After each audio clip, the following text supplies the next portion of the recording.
आप जानते हैं सबसे बड़ा झूठ क्या है जो हमें बचपन से सिखाया जाता है? ये झूठ कि मेहनत करोगे तो अमीर बन जाओगे। देखिए, मैं मेहनत के खिलाफ नहीं हूँ, बिल्कुल नहीं, लेकिन सच ये है दुनिया में सबसे ज्यादा मेहनत गरीब लोग करते हैं। खेतों में, फैक्ट्रियों में, सड़कों पर। वे सूरज निकलने से पहले उठते हैं और अंधेरा होने के बाद सोते हैं। फिर भी वे अमीर क्यों नहीं बनते? क्योंकि मेहनत सिर्फ आधी कहानी है, असली खेल दिमाग का है। मैं तुम्हें कोई मामूली मोटिवेशनल भाषण नहीं देने आया हूँ, मैं तुम्हें तुम्हारे दिमाग का ऑपरेटिंग सिस्टम बदलने का तरीका बताने आया हूँ। एंड्रयू कार्नेगी, जिसने मुझे ये ज्ञान दिया, थॉमस एडिसन, जिन्होंने 10,000 बार फेल होने के बाद दुनिया को रोशन किया, हेनरी फोर्ड, जो 5 बार दिवालिया बैंकरप्ट हुए पर हार नहीं माने। इन सब के पास एक सीक्रेट था और आज वो सीक्रेट मैं तुम्हारे हाथों में रख रहा हूँ। अगले 30 मिनट मुझे दे दो, सिर्फ 30 मिनट, और मैं वादा करता हूँ तुम्हारी अगली जिंदगी पिछली जिंदगी से बिल्कुल अलग होगी। तो क्या तुम तैयार हो? क्या तुम वाकई में बदलना चाहते हो? तो चलो शुरू करते हैं। सबसे पहले बीमारी की पहचान। जब तक तुम्हें पता नहीं होगा कि समस्या कहाँ है, तब तक समाधान कैसे मिलेगा? तुम कंसिस्टेंट क्यों नहीं रह पाते? देखो, तुम शुरुआत तो धूमधाम से करते हो, सोशल मीडिया पर पोस्ट डाल देते हो, न्यू ईयर न्यू मी, पर 1 महीने में वो पोस्ट शर्म से डिलीट करनी पड़ती है। क्यों? क्योंकि तुम बहाने के शिकार हो। जब मैंने अपनी सबसे विवादास्पद किताब आउटविटिंग द डेविल लिखी, तो मैंने एक बात कही थी जिसने लाखों लोगों को झकझोर दिया। 89% लोग बहाने के शिकार हैं। वे जिंदगी में बहते रहते हैं, बिना दिशा के, बिना मकसद के। एक बात हमेशा याद रखना, ड्रिफ्टर का मतलब होता है वो इंसान जो बहाने बनाता है। ड्रिफ्टर कौन होता है? ड्रिफ्टर वो इंसान है जो हवा के झोंके के साथ बह जाता है। आज किसी ने कहा यूट्यूब से पैसा कमाओ, तो चैनल खोल लिया। कल किसी ने कहा क्रिप्टो में इन्वेस्ट करो, तो वहां पैसा लगा दिया। परसों किसी ने कहा स्टार्टअप करो, तो वहां भाग गए। तुम्हारा खुद का कोई विजन नहीं है, तुम दूसरों के सपनों का पीछा कर रहे हो। तुम्हारा दिमाग एक शैतान बच्चा, तुम्हारा दिमाग एक नटखट शैतान बच्चे की तरह है। उसे आराम, कंफर्ट से प्यार है, उसे मेहनत से नफरत है। जब तुम कोई नया काम शुरू करते हो, मान लो जिम जाना, तो तुम्हारे दिमाग के लिए वो एक खतरा, थ्रेट है, क्योंकि उसे जल्दी उठना पड़ रहा है, नींद कम, उसे मेहनत करनी पड़ रही है, दर्द और असुविधा, उसे रूटीन बदलनी पड़ रही है, अनिश्चितता। तो तुम्हारा दिमाग क्या करता है? वो तुम्हें बहाने देता है। आज ठंड बहुत है, कल जाएंगे। आज बारिश हो रही है, आराम करते हैं। आज बॉडी पेन है, मंडे से फ्रेश स्टार्ट लेंगे। और सबसे खतरनाक बहाना, मैं मोटिवेटेड नहीं हूँ, जब मोटिवेशन आएगी तब करूंगा। सुनो, ये बहुत ध्यान से सुनो, मोटिवेशन झूठ है। मोटिवेशन एक मिथ है। हाँ, तुमने सही सुना। सक्सेसफुल लोग हर दिन मोटिवेटेड नहीं होते, कोई भी हर दिन मोटिवेटेड नहीं होता। वो सिर्फ काम करते हैं, बिना सोचे, बिना फीलिंग के। तुम मोटिवेशन का इंतजार कर रहे हो, पर मोटिवेशन तो तब आती है जब तुम काम करना शुरू कर देते हो। सफलता और आराम कभी एक कमरे में नहीं रह सकते, याद रखो ये सुनहरा नियम। सक्सेस और कंफर्ट एक साथ नहीं रह सकते। जहां कंफर्ट है वहां ग्रोथ नहीं, जहां ग्रोथ है वहां डिस्कंफर्ट जरूर है। अगर तुम कंसिस्टेंसी ढूंढ रहे हो तो तुम्हें अपने आप से लड़ना पड़ेगा। ये जंग बाहर की दुनिया से नहीं है, ये जंग है तुम्हारे बिस्तर से, तुम्हारे मोबाइल फोन से, तुम्हारे पुराने वर्जन से। और जब तक तुम ये जंग नहीं जीतते, तब तक बाहर की दुनिया में तुम कुछ नहीं जीत पाओगे। कंसिस्टेंसी एक मांसपेशी है, कंसिस्टेंसी कोई जादू की छड़ी नहीं है, कंसिस्टेंसी एक मसल है। जिस तरह जिम में पहली बार जाते हो तो दर्द होता है, वैसे ही कंसिस्टेंट बनने की शुरुआत में दर्द होगा। तुम्हारा दिमाग चिल्लाएगा बंद कर ये सब, तुम्हारा शरीर कहेगा आराम कर ले, तुम्हारे दोस्त कहेंगे इतना सीरियस मत बन। पर यही तो असली परीक्षा, टेस्ट है। जब तक तुम्हारा काम तुम्हारी आदत न बन जाए, तब तक तुम्हें जबरदस्ती करनी पड़ेगी। पर एक बार जब ये आदत बन गई, तो फिर तुम्हें फोर्स की जरूरत नहीं पड़ेगी। तब तुम्हारा शरीर खुद ब खुद काम करने लगेगा। पहले हम आदतें बनाते हैं, फिर आदतें हमें बनाती हैं। अब मैं तुम्हें ब्रह्मांड, यूनिवर्स का एक गहरा रहस्य बताता हूँ। इसे मैं कहता हूँ कॉस्मिक हैबिट फोर्स। ब्रह्मांड की निरंतरता देखो इस पूरी कायनात को। सूरज कभी लेट नहीं होता, वो रोज बिना एक्सक्यूज के सुबह निकलता है। चाहे बादल हो, चाहे तूफान हो, धरती कभी रुकती नहीं है, वो लगातार घूमती रहती है। अगर 1 सेकंड के लिए भी रुक जाए तो पूरी जिंदगी खत्म हो जाएगी। नदियां बहती रहती हैं, पहाड़ों को काटती हुई, चट्टानों को तोड़ती हुई, बिना थके, बिना रुके। अगर ये प्रकृति, नेचर कंसिस्टेंट ना हो तो ये दुनिया एक दिन में खत्म हो जाएगी। तो तुम जो इसी प्रकृति का हिस्सा हो, तुम कैसे सोच सकते हो कि बिना कंसिस्टेंसी के तुम कुछ बड़ा कर लोगे? पानी की बूंद और पत्थर, एक पत्थर पर अगर तुम हथौड़ा मारो तो शायद वो टूट जाए, पर अगर उस पत्थर पर पानी की एक बूंद लगातार रोज सालों साल, हजारों साल तक गिरती रहे, तो वो नरम पानी उस कठोर पत्थर में छेद कर देता है। ये है ताकत कंसिस्टेंसी की। तुम तुम्हारा रोज का छोटा सा काम वो हथौड़े की चोट नहीं है, वो पानी की बूंद है, पर वो बूंद लगातार गिरती रहे तो पहाड़ भी पिघल जाता है। Thomas Edison. 10 000 बार की असफलता। मैंने थॉमस एडिसन को करीब से देखा है। उन्हें लोग जीनियस कहते थे, पर मैं तुम्हें सच बताता हूँ, वो कोई जीनियस नहीं थे। उन्हें स्कूल से निकाल दिया गया था। टीचर ने कहा था ये लड़का कुछ नहीं कर पाएगा, लेकिन उनके पास एक चीज थी, जिद। जब वो लाइट बल्ब बना रहे थे, वो 10 बार फेल नहीं हुए, 100 बार फेल नहीं हुए, 10,000 बार फेल हुए। सोचो जरा, 10,000 बार। एक साधारण इंसान 10वीं बार हारने के बाद क्या करेगा? वो कहेगा ये मेरे बस की बात नहीं, किस्मत खराब है, कोई और काम ढूंढता हूं। लेकिन जब लोगों ने एडिसन से पूछा तुम 10,000 बार हारे, तुम्हें बुरा नहीं लगता? तो उन्होंने क्या जवाब दिया? मैं हारा नहीं, मैंने सिर्फ 10,000 ऐसे तरीके खोज लिए जो काम नहीं करते। उन्होंने अपने आप को फोर्स किया, रोज लैब में जाना, रोज वही प्रयोग करना, रोज फेल होना और अगले दिन फिर से खड़े होना। क्यों? क्योंकि उन्हें पता था जब तुम रुकते नहीं तो ब्रह्मांड को झुकना पड़ता है। एवरीथिंग फॉल्स इनटू प्लेस, ये मेरा सबसे प्रिय सिद्धांत, प्रिंसिपल है। जब तुम कंसिस्टेंट रहते हो, जब तुम हार नहीं मानते, तो ब्रह्मांड, यूनिवर्स में एक अजीब घटना होती है। अचानक सब कुछ अपनी जगह पर आने लगता है। वो मीटिंग जो तुम्हें नहीं मिल रही थी अचानक मिल जाती है। वो पैसा जो तुम्हें नहीं आ रहा था अचानक आ जाता है। वो अपॉर्चुनिटी जिसका तुम इंतजार कर रहे थे दरवाजे पर दस्तक देती है।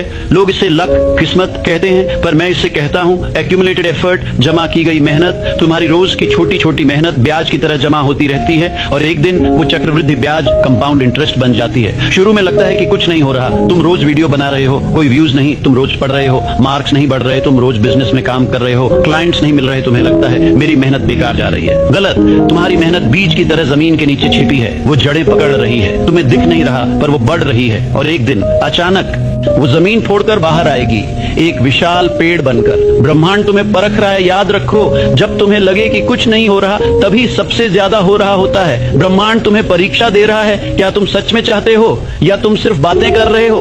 कितनी भूख है तुम्हारे अंदर? और जिस दिन तुमने ब्रह्मांड को दिखा दिया कि मैं हारूंगा नहीं चाहे कुछ भी हो जाए, उस दिन जादू होता है। उस दिन कॉस्मिक हैबिट फोर्स तुम्हारे पक्ष में आ जाती है और फिर कोई तुम्हें रोक नहीं सकता। अब तुम पूछोगे नेपोलियन जी ये सब सुनने में बहुत अच्छा लगता है, पर कल सुबह जब अलार्म बजेगा तब मैं करूं क्या? मैं अपने आप को फोर्स कैसे करूं? मैं तुम्हें अपनी किताब थिंक एंड ग्रो रिच का निचोड़ देता हूं। 5 स्टेप्स जो तुम्हें आज से, अभी से लेने हैं। स्टेप 1, जलती हुई इच्छा, बर्निंग डिजायर। साधारण इच्छा से काम नहीं चलेगा।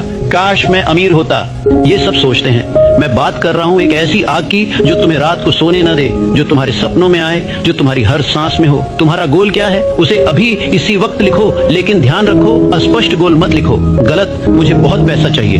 सही, मुझे 31 दिसंबर 2025 तक 1 करोड़ रुपए कमाने हैं। जब तक तुम्हारा गोल क्लियर और स्पेसिफिक नहीं होगा तब तक तुम्हारा दिमाग कंफ्यूजन में रहेगा और कंफ्यूज दिमाग कभी कंसिस्टेंट नहीं होता। अपने आप से पूछो मेरा WHY क्या है?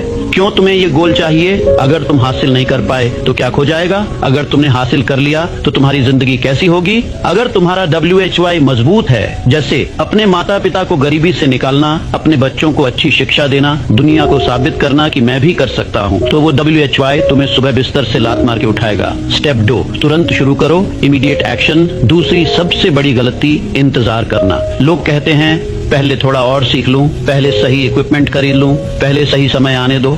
सुनो, सही समय कभी नहीं आता। अगर तुम परफेक्ट टाइम का इंतजार करोगे तो तुम कभी शुरू नहीं करोगे। Start where you are, use what you have, do what you can. अपने फोन से वीडियो बनाओ, अपने कमरे से बिजनेस चलाओ, अपनी छोटी सी नोटबुक से लिखना शुरू करो। कंसिस्टेंसी को परफेक्शन नहीं चाहिए, उसे बस एक्शन चाहिए। मैं तुम्हें एक रूल देता हूँ, 5 सेकंड का रूल। जब भी तुम्हारे दिमाग में कोई अच्छा आइडिया आए या करने का मन करे तो 5, 4, 3, 2, 1 गो। सोचने का वक्त ही मत दो दिमाग को, क्योंकि जब तुम सोचते हो तो तुम डरते हो और जब तुम करते हो तो डर गायब हो जाता है। स्टेप 3, नकारात्मकता के लिए दरवाजा बंद करो, गार्ड योर माइंड। ये स्टेप बहुत बहुत जरूरी है। तुम्हारी कंसिस्टेंसी का सबसे बड़ा दुश्मन कौन है? तुम्हारे आसपास के लोग।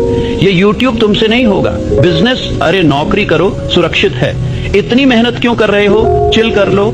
ये लोग तुम्हें खींच कर नीचे लाने की कोशिश करेंगे। क्यों? क्योंकि जब तुम आगे बढ़ोगे तो उनकी औकात दिख जाएगी। अगर तुम्हारा दोस्त तुम्हें तुम्हारे गोल से दूर ले जा रहा है तो वो दोस्त नहीं, दुश्मन है। मैं तुम्हें सलाह देता हूं, closed mind to negative influences. अपने दिमाग के दरवाजे बंद कर लो, नेगेटिव न्यूज के लिए, टॉक्सिक फ्रेंड्स के लिए, टाइम वेस्टिंग कंटेंट के लिए, और खोल लो अपने दिमाग के दरवाजे पॉजिटिव बुक्स के लिए, इंस्पायरिंग पीपल के लिए, ग्रोथ ओरिएंटेड कंटेंट के लिए। तुम्हारा दिमाग एक बगीचा है, जो बीज तुम बोओगे वही फल मिलेगा। अगर नेगेटिव बीज बोओगे तो नेगेटिव फल मिलेगा। स्टेप 4, आत्म सुझाव, ऑटो सजेशन। ये सबसे शक्तिशाली हथियार है। तुम्हारा सबकॉन्शियस माइंड, अवचेतन मन बहुत ताकतवर है। वो तुम्हारे 95% डिसीजंस लेता है। समस्या ये है कि अभी तक तुम उसे गलत प्रोग्रामिंग दे रहे हो। मुझसे नहीं होगा, मैं लेजी हूँ, मेरी लक खराब है। अब से तुम्हें उसे नई प्रोग्रामिंग देनी होगी। रोज रात को सोने से पहले और सुबह उठने के बाद शीशे में देखकर जोर से बोलो, मैं रुकने वाला नहीं हूँ, मैं हर दिन बेहतर बन रहा हूँ, सक्सेस मेरा जन्मसिद्ध अधिकार है, मैं कंसिस्टेंट हूँ, मैं अनस्टॉपेबल हूँ। शुरू में ये झूठ लगेगा, अजीब लगेगा, पर करते रहो, क्योंकि तुम्हारा सबकॉन्शियस माइंड सच और झूठ में फर्क नहीं जानता। अगर तुम उसे बार बार बोलोगे तो वो मान लेगा, और जिस दिन उसने मान लिया उस दिन तुम्हें फोर्स करने की जरूरत नहीं पड़ेगी। तुम्हारा दिमाग खुद ब खुद कंसिस्टेंट बन जाएगा। स्टेप 5, 2 डे रूल, नया एडिशन। मैं तुम्हें एक एक्स्ट्रा स्टेप देता हूं जो मैंने सबसे सक्सेसफुल लोगों में देखा है। नेवर मिस 2 days इन ए रॉ। लगातार 2 दिन मत छोड़ो। देखो तुम इंसान हो, कभी कभी थक जाओगे, बीमार पड़ जाओगे, इमरजेंसी आएगी, एक दिन छूट सकता है, उसमें कोई बुराई नहीं। लेकिन अगर तुमने लगातार 2 दिन छोड़ दिए तो वो आदत टूट जाएगी। फिर तीसरा दिन आसान हो जाता है छोड़ना, फिर चौथा, फिर 5वां, और इसी तरह तुम्हारा पूरा स्ट्रीक खत्म हो जाता है। तो याद रखो, 1 day of okay, 2 days of danger. अगर एक दिन छूट गया तो अगले दिन जबरदस्ती वापस आ जाओ, चाहे 5 मिनट के लिए ही सही, पर करो। अब मैं तुम्हें एक सच्ची कहानी सुनाता हूँ। ये कहानी मैंने अपनी किताब में लिखी थी, पर आज तुम इसे महसूस करो। ये है R.U. डार्बी की कहानी। सोने का बुखार सन 1800 के अंत में अमेरिका में गोल्ड रश, सोने की भागदौड़ चल रही थी। हर कोई अमीर बनना चाहता था। डार्बी को भी वो बुखार चढ़ा। उसने सोचा, मैं भी अमीर बनूंगा। वो कोलोराडो की पहाड़ियों में गया, जमीन खरीदी और खुदाई शुरू की। दिन रात मेहनत की, पसीना बहाया, और एक दिन उसे सोना मिल गया। वो खुशी से पागल हो गया। उसने सोचा, मैं अमीर बन गया, लाइफ सेट हो गई। लेकिन उस सोने को बाहर निकालने के लिए उसे बड़ी मशीनों की जरूरत थी। वापसी और मेहनत। डार्बी वापस घर गया, अपने रिश्तेदारों से, दोस्तों से पैसे इकट्ठे किए, मशीनरी खरीदी और वापस आया। उसने और उसके चाचा ने काम शुरू किया। पहला ट्रक भर गया सोने के पत्थर से, दूसरा ट्रक फिर से भरा। डार्बी को लगा, बस हो गया, अब तो लाखों करोड़ों मिलेंगे। अचानक सब खत्म, लेकिन अचानक सोना गायब हो गया। जमीन में सोने की वो नस, वेन खत्म हो गई, कहीं नहीं मिल रहा था। डार्बी ने और खोदा और नीचे गया। दिन रात काम किया। 1 हफ्ता, 2 हफ्ते, 1 महीना, 2 महीने, कुछ नहीं मिला। डार्बी का हौसला टूट गया। उसने सोचा, शायद मेरी किस्मत खराब है, शायद ये काम मेरे लिए नहीं है, शायद अमीर बनना मेरे नसीब में नहीं। थक कर, हार कर उसने वो पूरी मशीनरी एक कबाड़ी वाले को कुछ $100 में बेच दी और घर चला गया। हारा हुआ, टूटा हुआ। मोड़ अब सुनो, यहाँ से कहानी पलटती है। वो कबाड़ी वाला मूर्ख नहीं था। उसने सोचा, डार्बी इतनी मेहनत कर रहा था, जरूर कुछ है यहाँ।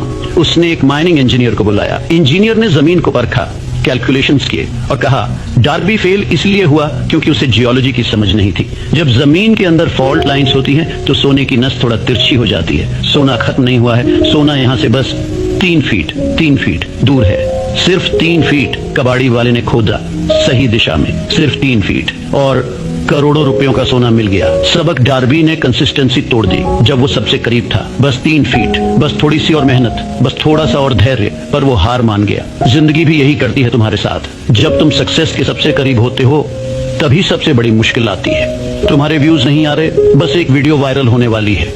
तुम्हारे क्लाइंट्स नहीं मिल रहे, बस एक बड़ा डील होने वाला है। तुम्हारे मार्क्स नहीं बढ़ रहे, बस कॉन्सेप्ट समझ आने वाला है। लेकिन तभी तुम्हें लगता है, अब नहीं होगा, छोड़ देता हूँ। मेरे दोस्तों, वही वो पल है जहाँ फोर्स लगाना है। जब अंधेरा सबसे गहरा हो, समझ लेना सवेरा होने वाला है।